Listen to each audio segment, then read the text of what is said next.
प्रवक्ता है। बहुत स्वागत है सर आपका टीवी 100 पे।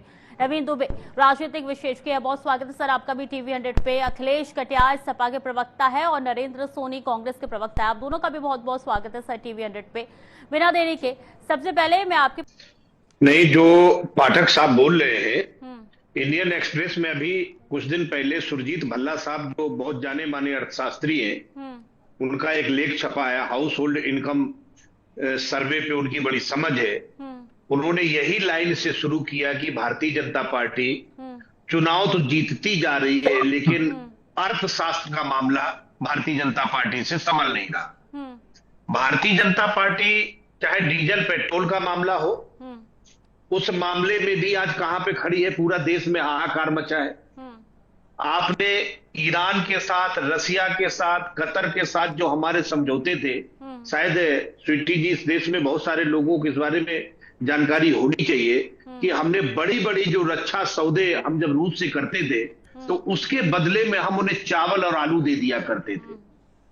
उस तरीके के रिश्ते इस सरकार ने सत्यानाश कर डाले। ईरान के साथ वो रूपी में डील करता था, जिस पैसे में ज्वाइन करता हूं, जिस पैसे से यूको बैंक में जमा करता था, इंश्योरेंस की जरूरत नहीं होती थी, ट्रांसपोर्टेशन की दिक्कत नहीं थी, वो छोड़ के जाते थे। उस देश से भी हमने अमेरिका के दबाव में हमने उस रिश्तों का क्या किया और आज स्थिति कहां आके खड़ी हो गई।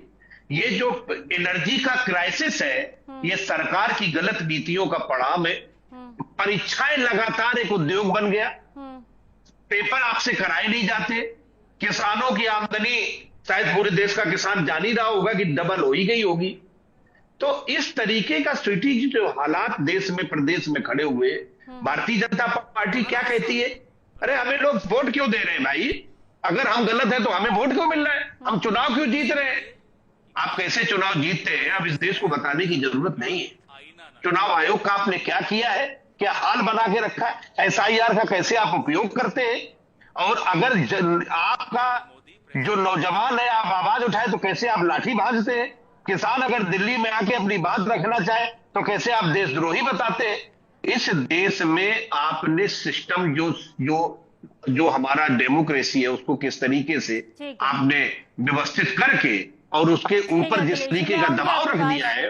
ठीक है अखिलेश जी, मैं आऊंगी आपके पास। नवीन जी, क्या लगता है जो सवाल उठाए जा रहे हैं, जहाँ एक तरफ अजय जी कह रहे हैं कि नहीं सबसे कम रेट जो है वो भारत में ही पड़े हैं पूरी दुनिया में, तो ये गौरवान्वित करने वाली चीजें हैं या संभलने की बात है कि अभी भी रुक जाइए, वक्त है, संभल जाइए, थम जाइए।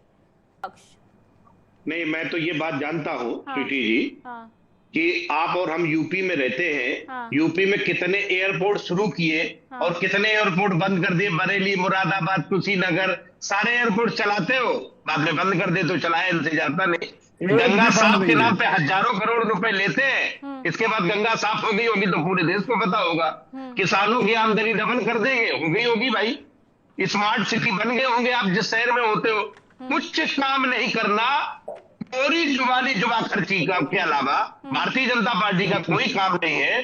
अर्थशास्त्र का बुरा हाल कर दिया है, रुपया 100 के पार जाने को तैयार है। मोदी जी बड़ी लंबी लंबी भाषण करते थे, अरे भाई ये दिक्कत हो गई, वो दिक्कत हो गई, देश आप अर्थव्यवस्था संभाल नहीं पा रहे हो, रुपया गिरा जा रहा है। अब क्या हुआ भाई, तो आज की डेट में भारतीय जनता पार्टी हर मुकाम पे असफल है। भारतीय जनता पार्टी किसी भी मुद्दे को हल नहीं कर सकती। फॉरेन डायरेक्ट इन्वेस्टमेंट बंद हो गया, पोर्टफोलियो इन्वेस्टमेंट खत्म है, बाहरी इन्वेस्टर पैसे लिए जा रहे हैं और भारत के उद्योगपति अमेरिका में जाके पैसे लगा रहे हैं। ठीक है नवीन दुबे जी, जो 5 काम अजय जी ने गिनवाए हैं, क्या वाकिफ रखते हैं, हुआ है वो काम? पहले पूछिएगा नवीन दुबे से कि 9% GDP आऊंगी अजय जी, मैं आपके पास आऊंगी, सबके पास हो रहे हैं, बलात्कार हो रहे हैं, पुलिस हाथ पे हाथ धर के बैठी है, कानून व्यवस्था पूरे तरीके से फेल हो चुकी है। बहुत बहुत शुक्रिया नरेंद्र जी हमारे साथ जुड़ने के लिए। अजय जी आप भी हमारे साथ जुड़े, बहुत बहुत शुक्रिया। अखिलेश कटियार जी आपने भी वक्त दिया, बहुत बहुत धन्यवाद। नवीन दुबे जी आप भी हमारे साथ जुड़े थे, बहुत बहुत शुक्रिया। ऐसे में आप बीजेपी क्या काम करने वाली है, क्या जिस तरीके से लेखा जोखा गिनवाया जो असल में धरातल पे वो काम है, सवाल तो कई उठ रहे हैं। लगातार बीजेपी कह रही है हम काम करें, लेकिन विपक्ष लामबंद है, सवाल उठा रहे हैं। इन सवालों के जवाब कब तक उनको मिल पाते हैं, इसी तरीके से चक्रव्यूह का घेरा बनता नजर आएगा। चलिए फिलहाल के लिए चर्चा में इतना ही, खबरें लगातार जारी है, देखते रहिए टीवी 100।